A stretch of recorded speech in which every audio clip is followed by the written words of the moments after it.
నేను ఒక్క మాట చెప్పదలుచుకున్న మిత్రులారా, ఇవాళ ఈ తెలంగాణ రాష్ట్రానికి ముఖ్యమంత్రిగా మీ ముందు నిలబడి నిటారుగా ఎవరితోనైనా కొట్లాడడానికి నాకు ఈ ధైర్యం ఉంది అంటే, ఈ ఆత్మవిశ్వాసం ఉందంటే, ఈ పాలమూరు బిడ్డలు నన్ను గుండెల్లో పెట్టి చూసుకున్నారు, నన్ను భుజాల మీద మోసిండ్రు. గల్లీ నుంచి ఢిల్లీ వరకు మేమున్నాం, నువ్వు కొట్లాడు. అది మోడీ అయినా సరే, కేడీ అయినా సరే, బిల్లా అయినా సరే, రంగా అయినా సరే, ఎవడినైనా నువ్వు ఎదురొడ్డి నిలబడు, తొడగొట్టి పడగొట్టు అని మీరు చెప్పిండ్రు. కాబట్టి ఇవాళ ఈ ఆత్మవిశ్వాసంతో నిన్న మొన్న నరేంద్ర మోడీ గారి మీటింగ్లో కూడా నా రాష్ట్రానికి నువ్వు నిధులు ఇవ్వాల్సిందే, అభివృద్ధికి సహకరించాల్సిందే.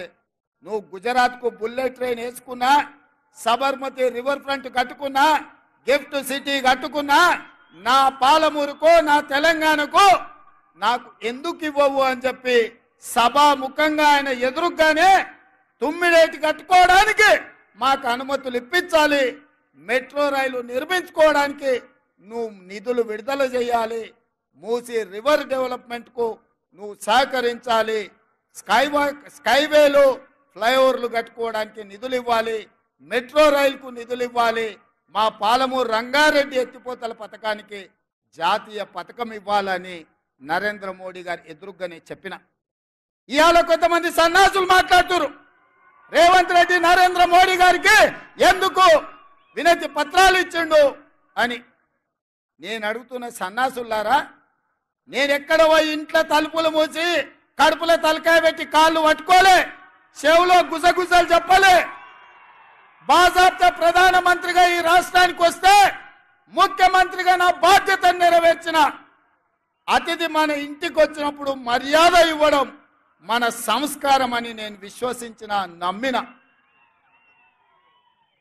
మర్యాద ఇవ్వడం మన బలహీనత కాదు. మర్యాద ఇవ్వడం వల్ల మన గౌరవం పెరుగుతుంది. దేశ ప్రధానమంత్రికి గౌరవం ఇచ్చినాం, మన సమస్యల్ని ఎకరువు పెట్టినాం. రేపు ఒకవేళ భారతీయ జనతా పార్టీ మనం అడిగిన నిధులు ఇవ్వకపోయినా, మనం అడిగిన అనుమతులు ఇవ్వకపోయినా చాకి రేవు పెట్టి చిరిగేదాకా ఉతికే బాధ్యత నేను తీసుకుంటా. నరేంద్ర మోడీ తెలంగాణ అభివృద్ధిలో మనకు సహకరించకపోతే తెలంగాణ రాష్ట్రమే కాదు, దేశంలో అన్ని రాష్ట్రాలు తిరిగి నరేంద్ర మోడీకి వ్యతిరేకంగా నిలబడి కొట్లాడతా అని చెప్పి నేను ఈ వేదిక మీద నుంచి మాటిస్తున్న మిత్రులారా. మన మంచితనం చేతగానితనం కాదు, మన మర్యాద మన ప్రాంతానికి మేలు జరగాలనేది. రాష్ట్ర కేంద్ర ప్రభుత్వాల మధ్యలో సంఘర్షణ వైఖరి ఉంటే అది చివరికి రాష్ట్రానికి తెలంగాణ ప్రజలకు నష్టం జరుగుతుంది. సంఘర్షణ వైఖరి ప్రభుత్వాల మధ్యలో ఉండొద్దు అన్న ఆలోచనతోని తెలంగాణ రాష్ట్ర ప్రభుత్వం తరఫున భారత ప్రభుత్వానికి వినతి పత్రాలు ఇచ్చినాం. మన రాష్ట్రానికి రావాల్సిన హక్కుల గురించి మాట్లాడినాం. విఘ్నత ఉండాలి, మన మీద మనకు విశ్వాసం ఉండాలి. రాష్ట్రానికి ఏం దేవాలనో ఏం రావాలనో నాయకుడికి అవగాహన ఉండాలి. అందుకే విఘ్నతతో కూడుకున్న వినతి పత్రాలు ఈ దేశ ప్రధానమంత్రికి ఇచ్చినాం. ఇంకొక ఆయన అంటాడు 6 అడుగులు పెరిగిండు కానీ ఆయనకు మెదడు ఎక్కడుందో నాకు తెలియదు. గాయలు ఎన్నడో చెప్పిన దూలం లెక్క పెరిగిండు కానీ దూడకున్న బుద్ధి లేదని. ఇవాళ హరీష్ రావు మాట్లాడుతున్నాడు, మీరు అందరు చూసారు. వచ్చేటప్పుడు జర ఆలస్యమైంది, ట్రాఫిక్ జామ్ అయింది. ఒక ఆయన సైకిల్ మోటార్ మీద వచ్చేట ఆయన తలుపు కొట్టి నీకో మాట చెప్పాలన్నాడు. ఏందయ్యా అన్న, బీఆర్ఎస్ అంటే నీకు తెలుసా సార్ అన్నాడు. ఏందోనే వాళ్ళు ఏదో భారత రాష్ట్ర సమితి అన్నారు కదా అంటే, అది కాదు సార్, అది బిల్లారంగ సమితి. నువ్వు ఎప్పుడు బిల్లారంగ అంటావు కదా, ఒకడు బిల్లా ఇంకోటి రంగా, 2 కలిపితే సమితి. బీఆర్ఎస్ అంటే బిల్లారంగ సమితి అని చెప్పిండు. నాకు నిజంగానే హరీష్ను కేటీఆర్ను చూస్తుంటే అది బిల్లారంగల సమితి లాగానే ఉంది. ఇంతకుముందే మా ఇంకన్నా చెప్తున్నాడు, మేము 10 ఏళ్ళు కష్టపడి మీ సేవ చేయాలన్న ఆలోచనతోటి ఈ రాష్ట్రాన్ని అభివృద్ధి పదం వైపు నడిపించాలి, పనిమంతులుగా మేముంటే గాజ కింద పందికొక్కులాక 10 ఏళ్ళు ఈ రాష్ట్రాన్ని దోసుక తిన్నారు. ఇప్పుడు నీ స్పీచ్లో చెప్పు అని చెప్పి కోమటిరెడ్డి వెంకటరెడ్డి గారు నాకు చెప్పారు. నిజమే, గాజ కింద పందికొక్కులాక ఇవాళ ఈ తెలంగాణ రాష్ట్రాన్ని దిగమింగిన కేసీఆర్ కుటుంబం ఇవాళ పదవి పోతే మతి భ్రమించి మన మీద మాట్లాడుతున్నారు. ఇవాళ అప్పుడే ఏమి చేయలేదు కాంగ్రెస్ పార్టీ అంటారు. నేను అడుగుతున్న 10 ఏళ్ళు అంటే 3650 రోజులు ఈ రాష్ట్రంలో కేడి 3650 రోజులు అధికారంలో ఉంటే కేంద్రంలో నరేంద్ర మోడీ 3650 రోజులు ఉన్నారు. పాలమూరు రంగారెడ్డికి జాతీయ హోదా ఇచ్చిండ్రా? కల్వకుర్తి, భీమా, నెట్టంపాడు, కోయిల్ సాగరు, సంగమండ ప్రాజెక్టులు ఏమైనా పూర్తి చేసిండ్రా? ఏమైనా పరిశ్రమలు తెచ్చిండ్రా? పాలమూరు యూనివర్సిటీకి నిధులు ఏమైనా ఇచ్చిండ్రా? మన పిల్లలకేమైనా కొలువులు ఇచ్చిండ్రా? మన పిల్లలకేమైనా ఫీజు రియంబర్స్మెంట్ ఇచ్చిండ్రా? ఏం చేసిండ్రు ఈ జిల్లాకు?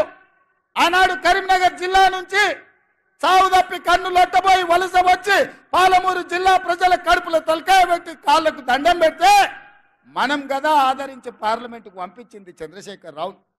2009లో మేము గెలిపిస్తే సోనియమ్మ తెలంగాణ రాష్ట్రం ఇస్తే మా ఎంపీ గుండి ఈ తెలంగాణ రాష్ట్రానికి ముఖ్యమంత్రి అయినాం. ఒక్కరోజైనా ఆనాడు ఆర్టీఎస్ కోసం నీళ్ల కోసం పాదయాత్ర చేసినా అని చెప్పినావు కదా.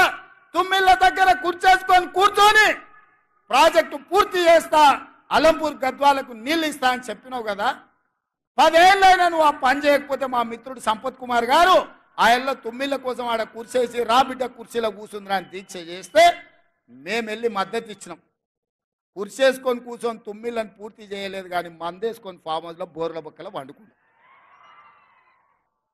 అందుకే ఇవాళ ఈ తెలంగాణ రాష్ట్రంలో ఇందిరమ్మ రాజ్యం కాంగ్రెస్ ప్రభుత్వం ఏర్పడిన వెంటనే పెద్దలు ఉత్తమ్ కుమార్ రెడ్డి గారితో మాట్లాడి పాలమూరు జిల్లాలో ఉన్న ప్రతి ప్రాజెక్టును ఆర్డీఎస్ కావచ్చు, తుమ్మిళ్ళ కావచ్చు, పాలమూరు రంగారెడ్డి ఎత్తిపోతలు కావచ్చు, కల్వకుర్తి కావచ్చు, భీమా కావచ్చు, నెట్టంపాడు కావచ్చు, కోయిల్ సాగర్ కావచ్చు, మక్తల్, నారాయణపేట, కొడంగల్ ఎత్తిపోతల పథకం కావచ్చు, ఈ ప్రాజెక్టులకు నీళ్లు ఇవ్వాలి, పాలమూరు పచ్చని పంటలతో పండాలి అని మా ప్రయత్నం చేసినాం, సమీక్ష చేసినాం. అందుకే మిత్రులారా, ఈ వేదిక మీద నుంచి ఒక్క మాట చెప్పదలుచుకున్నా. ఈ పాలమూరులో విద్య కోసం, వైద్య కోసం, ఉద్యోగాల కోసం, ఉపాధి కోసం, సాగునీటి ప్రాజెక్టుల కోసం planning commission vice chairman Chinnareddy గారి నేతృత్వంలో ఒక ప్రత్యేకమైన వ్యవస్థను ఏర్పాటు చేసి ప్రతి నియోజకవర్గంలో కావాల్సిన అభివృద్ధి పనులకు వేగంగా అనుమతులతో పాటు నిధులు ఇచ్చే బాధ్యత నేను తీసుకుంటా. ఈ పాలమూరును అభివృద్ధి పదం వైపు నడిపించే బాధ్యత నాది. మీ బిడ్డను ఈ మట్టిలో పుట్టిన రేపొకవేళ చావే వస్తే ఈ పాలమూరు మట్టిలో కలిసే మీ బిడ్డ నల్లమల అడవుల నుంచి వచ్చిన బిడ్డ ఈ తెలంగాణ రాష్ట్రానికి ముఖ్యమంత్రిగా ఉన్నాడు. ఈ పాలమూరును దేశంలోనే ఆదర్శంగా ఉంచే జిల్లాగా అభివృద్ధి చేసే బాధ్యత నేను తీసుకుంటా. మిత్రులారా, ఇవాళ మీ బిడ్డ నాకు మీకు భయం ఎందుకని నేను అడుగుతున్నా. ఇవాళ మీ వాడు, మీ సోదరుడు, మీ మధ్య నుంచి వచ్చినోడు, స్థానిక సంస్థల బాధలు తెలిసినోడిని, జడ్పీటీసీకి ఉంటే బాధే ఉంటుంది, ఎంపీటీసీకి ఉంటే బాధే ఉంటుంది, వాళ్ళ గౌరవం ఎట్లుండాలి, సర్పంచుల మర్యాద ఎట్లా కాపాడాలని తెలిసినోడిని. ఇవాళ వాళ్ళందరూ పనులు చేసి బిల్లులు రాక ఆత్మహత్యలు చేసుకునే పరిస్థితి ఉన్నది. కొంతమంది ఆత్మహత్యలు చేసుకున్నారు, కొంతమంది ఆలి మీద ఉన్న తాలి పుస్తలు అమ్ముకున్నారు. మీ బాధ నాకు తెలియదా? నేను చూడలేదా? మీ కష్టాలు తీర్చాలనేదే కదా నా ఆలోచన. మళ్ళీ ఇప్పుడు శాసన మండలి ఎన్నికలు ఇక్కడ వచ్చినాయి. మన ఎమ్మెల్యే కసిరెడ్డి నారాయణ రెడ్డి రాజీనామా చేస్తే శాసన మండలి ఎన్నికలు వచ్చినాయి. తొందరలోనే ఈ ఎన్నికల్లో పార్టీ పరంగా జీవన్ రెడ్డిని అభ్యర్థిగా ఏఐసిసి ప్రకటించబోతుంది. శాసన మండలి ఎన్నికల్లో ఆనాడు నన్ను ఎట్లయితే గెలిపించారో కాంగ్రెస్ పార్టీ తరఫున జీవన్ రెడ్డిని ఈ పాలమూరు శాసన మండలి ఎన్నికల్లో గెలిపించండి. ఈ రాష్ట్రానికి, ఈ జిల్లాకు ఉపయోగపడతాడు. ఎంపీటీసీల, జడ్పీటీసీల మర్యాద కాపాడతాడు. మీ పెండింగ్ బిల్లులను విడుదల చేపించే బాధ్యత జీవన్ తీసుకుంటాడు, సహకరించే బాధ్యత నేను తీసుకుంటా. ఇదే కాదు మిత్రులారా, ఇవాళ ఆలోచన చేయండి. కేసీఆర్ టీఆర్ఎస్ వాళ్ళు మాట్లాడుతున్నారు, కృష్ణానది జలాలలో 10 ఏళ్ళైన ప్రాజెక్టులు పూర్తి చేయలే. రోజమ్మ పెట్టిన రాగి సంకటి నాటుకోడు పులుసు తిని బల్చి అల్సిచ్చి ఇవాళ కృష్ణానది జలాలు రాయలసీమలకు తరలించకపోతుంటే పోతిరెడ్డిపాడు పొక్క పెద్దదైనా, ముచ్చమరిలో నీళ్లు పోయినా, మాల్యాలలో లిఫ్టులు పెట్టిన కేసీఆర్ నోట్ల ఏం పెట్టుకున్నాడని నేను అడుగుతున్న. 10 ఏళ్ళు ఎందుకు మాట్లాడలే? మేము వచ్చినాక కొట్లాడి మేము ఆపాలనే ప్రయత్నం చేస్తుంటే మా కాళ్ళలో కట్టె పెడుతున్నాడు, మా కాళ్ళు పట్టి గుంజుతున్నాడు. నీలాకేమన్నా తాగుబోతున్నా, నేనేమన్నా తిరుగుబోతున్నా? కేసీఆర్ తాగుతోటి దిగుతోటి మాట్లాడనికే నేను కేసీఆర్ని కాదు, నేను మీ రేవంత్ అన్నాను. పొద్దునైనా మధ్యాహ్నమైనా రాత్రైనా అర్ధరాత్రి అయినా హోష్లో ఉండేటోని, మీ సహకారంతో జోష్లో పనిచేసేటోని. నాకా నువ్వు చదువు చెప్పేది? ఇవాళ ఆయన కోరిక అంత ఒక్కటే, ఈ పిల్లగాడు అయ్యిండు, నా కొడుకుని చేద్దామనుకున్నా, నా తర్వాత కానీ పిల్లగాడు అయ్యిండు, గా పాలమూరోడు అయ్యిండు అని మన మీద అసూయతోని ద్వేషం కక్కుతున్నాడు.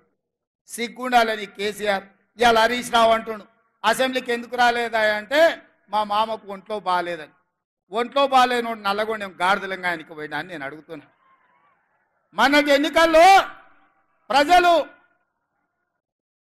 బోర్ల బొక్కలేసి బొక్కలు ఇరగొడితే ఇంట్లో వండుకోకుండా ఇవాళ సిగ్గు లేకుండా వీధుల్లో తిరిగి కాంగ్రెస్ పార్టీని తిడుతున్నాడు. కాంగ్రెస్ ఏం చేయలేదని.